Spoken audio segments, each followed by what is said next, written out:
Siamo in compagnia di Bastiano Congia, allenatore dei giovanissimi dell'Oliena Calcio, oggi sconfitti dall'Atletico Nuoro, 3-0 il risultato finale, però la partita è stata a lungo in equilibrio, almeno dal punto di vista del risultato, no?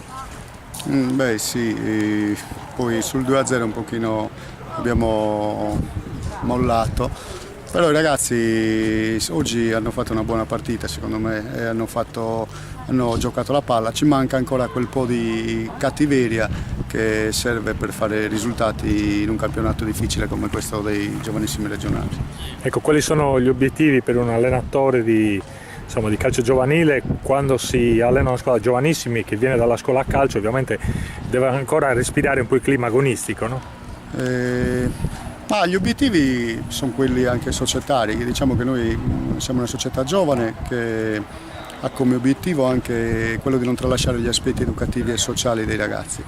Poi dal punto di vista calcistico è chiaro che cerchiamo di fare calcio rispettando quelli che sono anche i tempi dei ragazzi. Noi anche oggi avevamo ragazzi che sono della categoria esordienti che però facciamo giocare tranquillamente con i giovanissimi, perché reputiamo che il risultato non è tutto, ma è giusto che qualcuno, se merita, deve anche salire e giocare anche in una categoria più alta. Ecco, una delle note positive di questa partita, così osservando all'esterno, è anche il fatto che si è giocato in un clima di tranquillità rispetto alle decisioni del direttore di gara. Questo non sempre avviene nel calcio giovanile e andrebbe sempre sottolineato, no? Sì, i ragazzi che vengono ad arbitrarci le partite sono ragazzi che hanno più o meno l'età dei nostri giocatori e sicuramente vivono anche loro momenti anche di tensione, quindi sta a noi cercare di farli rendere al meglio lasciandoli tranquilli quanto più possibile.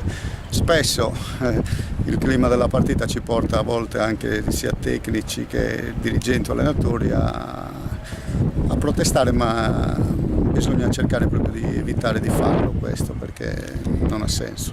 Ecco, invece una valutazione degli avversari che avete trovato fino a questo momento, qual è la squadra che vi ha impressionato di più?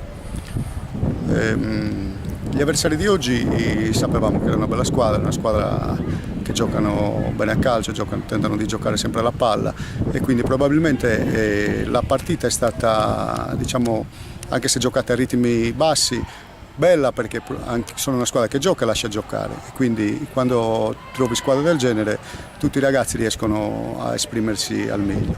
La squadra che finora mi ha impressionato maggiormente forse è stata il Budoni per lo strapotere fisico più che altro che tecnico, c'ha ragazzi molto validi dal punto di vista fisico e in questa categoria conta, fa la differenza, certo. Benissimo, noi ringraziamo Bastiano Congia, ovviamente facciamo un grande in bocca al lupo a te all'Oliena Calcio per questa esperienza del campionato regionale, in bocca al lupo per le prossime partite. Grazie a voi.